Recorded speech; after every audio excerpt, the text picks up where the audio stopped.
training number 22. We've come so far, y'all. This one is how to always be right. If you don't know me, I'm Meredith Holly. I'm a lawyer and a power dynamics facilitator and a best-selling author, and I help employees stop sexual harassment without quitting their jobs. And so today I want to talk to you about this tool that we use in the law to make sure that we have a solid legal argument and how you can apply it to yourself in any argument. The tool is called IRAC, I-R-A-C. And so I was thinking about this because a lot of employees that I talk to will disagree with their bosses or have a scary situation happen, and they disagree, and they'll maybe even say that they disagree, but then they'll feel like the boss won the argument, and they'll walk away and just feel like they did the wrong thing. They self-criticize, and that it's just hard to know if you're right or not. I had this one, I think I even told you guys this story, but I had this one client one time who was in an interview, in a Bureau of Labor interview, so like being asked about his claims, and he was fired because he had made a workers' compensation claim. And so he was fired after he made the workers' compensation claim. And the investigator asked him, isn't it possible you were really fired because you wore the wrong t-shirt that day? And he said, yeah, it's possible. So instead of, and then after I said, why did you agree with him about the t-shirt thing? Do you really think that? And he said, no, of course I don't think that. That's outrageous. But instead of agreeing with himself, he agreed with the investigator to sort of be accommodating, right? And so when we do that, we kind of lose our argument ahead of time. I had a client reach out to me the other night, and she was just frantic because she thought that she had disclosed attorney-client privileged information.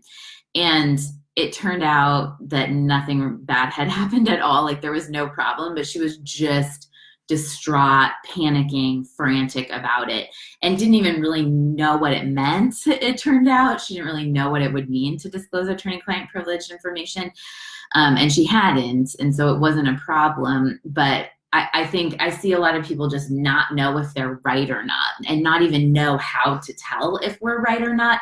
And then we just end up agreeing with everybody around us, because what we end up thinking is we have this false belief that if other people agree with us, it makes us right. So the first thing we want to do is we want to say, what does it mean to be right or wrong? So sometimes what we think is that being right means that we have evidence for the position that we've taken, for the thought that we're having, right? We think that if we have evidence for our belief, for our statement, then it means we're right. So other times it means, like, we think it means that other people agree with us. That's sort of part of the evidence that we have. Look, other people agree with me, so I must be right. Or we think that it's like making a prediction and the prediction coming true, right? Which is more evidence. So like, I think it'll rain on Tuesday, and then it rains on Tuesday, and you say, I'm right. So a lot of times what we think is that being right means that we have evidence for our position. But really what you find is that there can be evidence for 100 different positions on one topic, right? So just the fact of having evidence doesn't necessarily mean that you're right or wrong. And a lot of times what we can do, hey, Almas, a lot of times what we can do is we can get stuck in an argument with somebody because they think they have evidence and we think we have evidence. So if we're focused on being right, meaning that we have evidence, then a lot of times we can never be certain if we're right or not, right? So I want to go through this tool, the IRAC tool, and apply it to how we think about ourselves and how we can know if we are actually right or not. And so the IRAC tool goes issue, the I stands for issue, The R stands for rule, the A stands for analysis, and the C stands for conclusion. So issue, rule, analysis, or I'm going to say also action, analysis or action, and conclusion. That's what IRAC means. So issue is always a question. So it's always the question that you're asking yourself. So for example, a lot of us spend most of our days walking around thinking, what have I done wrong? What's gone terribly wrong here? Why did I do that? I don't like, what's even happening here? We ask these questions, we're asking ourselves questions all day long, and our brains are answering the questions. So when you're using the IRAC tool, you want to be aware of what questions you're already asking yourself during the day, and that goes in the I line. The R, so for example, why did I do that? Am I qualified enough? Like my client who thought that she had revealed attorney-client privilege was asking herself, is Meredith gonna fire me, right? And so when we're asking ourselves questions, our brains are answering them. And every time we're asking ourselves questions, there's an underlying assumption of what is relevant. So that's the rule. And this is true when we're doing a legal analysis too. The way you frame the question determines what the rule is. So the issue is the question that we're asking. The rule is the assumption we're making about a principle in life. This should happen, this should not happen. How we're allowed to show up, what we're allowed to do, what rule we're following. So for example, I think that this is an example people have all the time. We're asking ourselves, am I qualified enough to take the next step in my career, right? Am I qualified enough goes in the I line. And then the R, the rule here, the assumption that we're making is qualifications are necessary for my next step in my career, right? That's the assumption that we're making. That's the rule that we're stating. And then what you want to ask is when I have that assumption, when I follow that rule, what do I do? How do I show up? How do I analyze my environment? How do I see my options, right? Are my options narrow or are they broad? So if I ask myself, am I qualified? And my assumption is I need to be qualified in order to take the next step, then what I do is I worry about qualifications and I try to go get qualifications, right? So that's what that assumption naturally leads to. And then the C line is the conclusion, right? So issue, rule, analysis or action, and conclusion. So the conclusion, if my question is, am I qualified? My assumption or my rule that I'm stating about reality is I need to be qualified in order to take the next step. Then my action is worry about qualifications. My conclusion is I'm not taking the next step. I'm qualifying, right? And when we stay in this place of constantly trying to get qualified, it doesn't actually often lead to the conclusion that we really want. And so this is how you know if you're right, is if your issue, if your question is leading to the conclusion that you want in your life, leading to the next step that you want in your life. So, okay, for example, if you want to get a raise to a six-figure salary, if you want to start a six-figure business, right, you would put that in the conclusion line of the IRAC. Then how do you need to see your world and what is the action that you need to take in order to create that reality? So this has both sides, right? What's the analysis you need to have of your environment and what is the action you need to take in your environment, just the one action you need to take towards that six-figure income.